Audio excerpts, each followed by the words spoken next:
वैसे तो जो कसम आज से 15 दिन पहले ट्रंप ने खाई थी ईरान को लेकर, वह वो अमेरिका के पूर्व राष्ट्रपति भी खा चुके हैं ईरान को लेकर।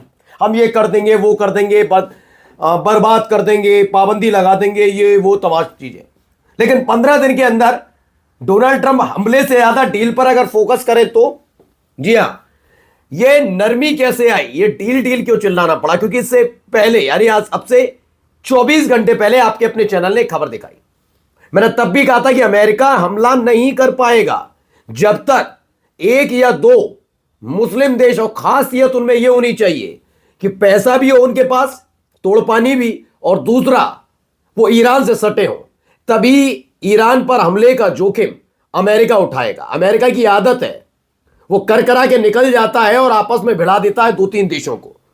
इस बार सारे देशों ने कह दिया नमस्ते, हम नहीं करेंगे, आपस में लड़ो, और वहीं पर हालत खराब हो गई। अब डील डील चिल्ला रहे, वजह क्या है?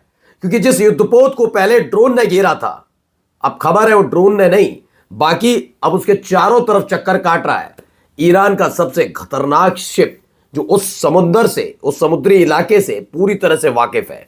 रेखाएं तय कर दी गई हैं, ये पार फिर आर पार। नमस्कार, मैं हूं प्रज्वल गौतम और आज आपको दिखाने जा रहा हूं कि क्या वाकई अपने 1 साल के कार्यकाल में डोनाल्ड ट्रंप ने अपनी जितनी फजीयत कराई है, कभी टैरिफ के नाम पर, कभी शांति का नोबेल पुरस्कार पाने की भूख के नाम पर, यहां पर भी फजीयत होने जा रही है। कोई ठोस कदम ट्रंप नहीं उठा पाए। ट्रंप को लगा था कि ये देश तो मेरे सामने, हमारे देश के सामने कभी बोल नहीं पाए, तो आज इनकी हिम्मत कैसे होगी। उन्होंने भेज तो दिया अपना यूएसएस अब्राहम लिंकन, लेकिन हो नहीं पाया। पहले जरा वीडियो देखिए क्या बयान दे रहा है डोनाल्ड ट्रंप, उसके बाद की कहानी आपको दिखाता हूं, बताता हूं। पहले ये देखिए आवाज में इतनी नरमी क्यों। And by the way, there's another beautiful armada floating beautifully toward Iran right now. So we'll see. I hope they make a deal. I hope they make a deal. Iran की एक और खूबसूरत आर्माडा नौसैनिक बेड़ा आगे बढ़ रहा है। अब देखते हैं क्या होता है। मैं उम्मीद करता हूं कि वे कोई डील करें।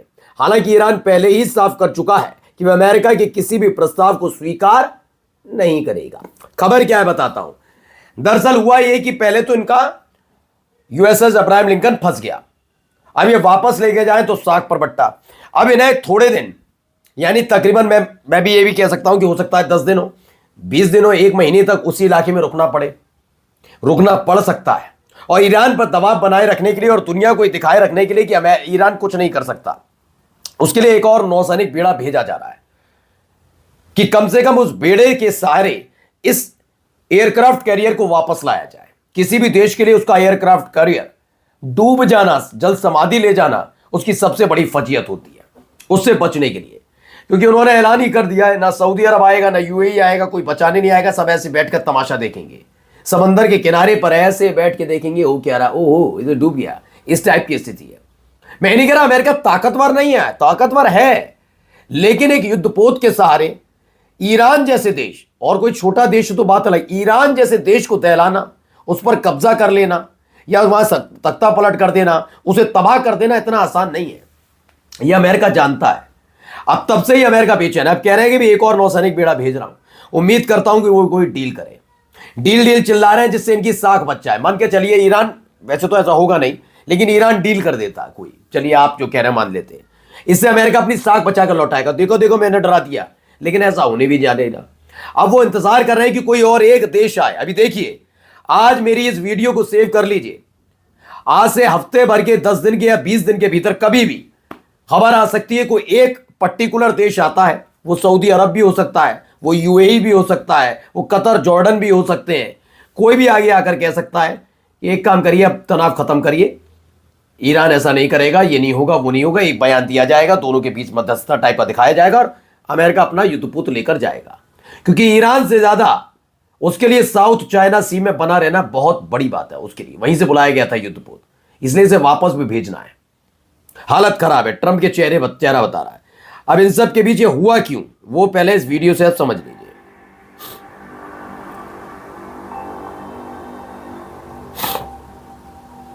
ये वीडियो गौर से देखते चलिएगा। ये ईरान की तरफ से जारी की गई है।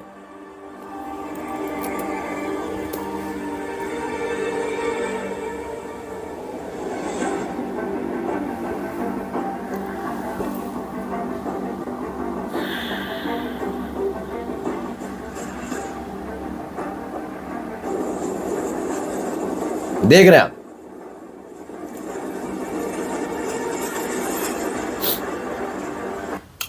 तो म्यूचुअल वार्निंग दी गई है। ये जो इलाका है जो शिप से घेर कर बनाया गया है, इसमें बताया गया है कि ये वो इलाका है जो ईरान का समुद्री क्षेत्र है। आप उधर हैं, बहुत अच्छी बात है, वहीं रहिए, आप युद्ध अभ्यास करिए, तमाशे करिए, डूब डूब कर नहाइए, जगिए, कुछ करिए, खाइए पीजिए, हमें मदद नहीं। इधर मत आ जाना, इधर इस वाले इलाके में नहीं आना। ये ईरान ने वही समुद्र की लहरों पर खींच दी है पूरी रेखा, जिसने हालत तो खराब की है कि अगर इधर आने की कोशिश की भी गई तो उसका असर क्या पड़ेगा। आइए अगली खबर दिखाता हूं। यहां जरा देखिए, एक और वीडियो जारी की गई और उसके बाद अमेरिका ने जो कदम उठाया वो भी दिखाऊंगा, लेकिन फिलहाल देखिए।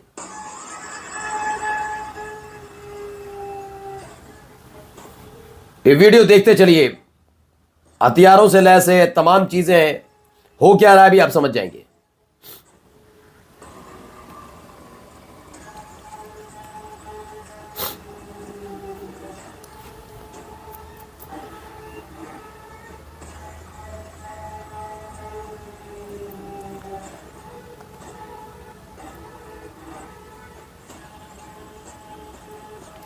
तो इसमें भाई जो दावा किया जा रहा है वो ये कि सैन्य वीडियो के माध्यम से ईरान की अमेरिका को चेतावनी है। We will not leave you alone नाम के एक नए रिलीज हुए वीडियो में ईरान ने अपने नेवी के हथियारों का जखीरा दिखाया। इसमें झुंड में हमला करने के टैक्टिक्स के लिए डिजाइन किए गए तेज attack craft, naval mines, drone और एंटी शिप मिसाइलें शामिल हैं। इस वीडियो का मकसद दिखाना लगता है कि ईरान फारस की खाड़ी और आसपास के पानी में कैसे एसिमेट्रिक वॉरफेयर करने का प्लान बना रहा है। इसके जरिए उसने कहा है कि देखिए तैयार रहिएगा, आप भी तैयार हो तो हम भी तैयार हैं, हमारी तैयारी देख लीजिए, बहुत आराम से इन तैयारियों को देखिए, समझिए। ये दावा किया जा रहा है कि ये सब चीजें चल रही हैं उसमें। चलिए अगली खबर एक और दिखाता हूं आपको। यहां देखिए एक वीडियो और आती है निकलकर। ये प्लेन देखिएगा, ये कार्गो प्लेन कहा जाता है। इसमें अमूमन क्या होता है, ये हथियार तमाम सामान भेजे जाते हैं।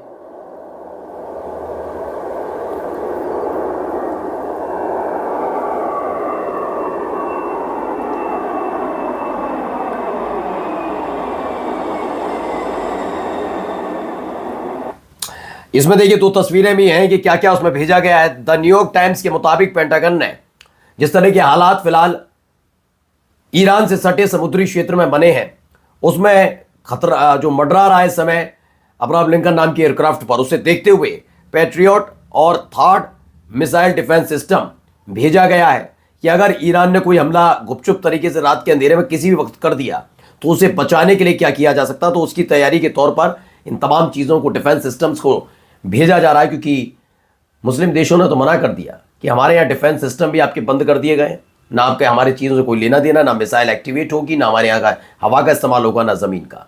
अब समुद्र से कब तक हमला कर पाएगा अमेरिका, फिलहाल अपने बचाव में लगा हुआ है।